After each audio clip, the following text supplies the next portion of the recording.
Ысык-Көл облусунун Жетөгүз районуна караштуу Бозбешик айылынын тургуну уулум Аблаев Арзыматты 13 жашка толушу менен куттуктаймын.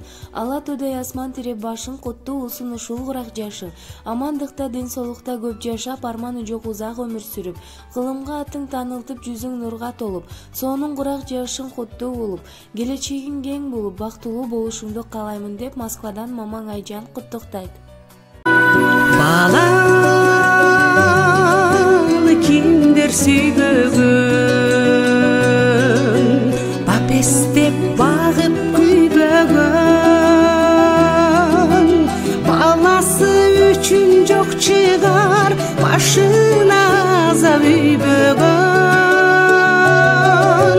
Тумулуп калса баласы, төгөнөт экен аргасы, берүүгө даяр жанында болсо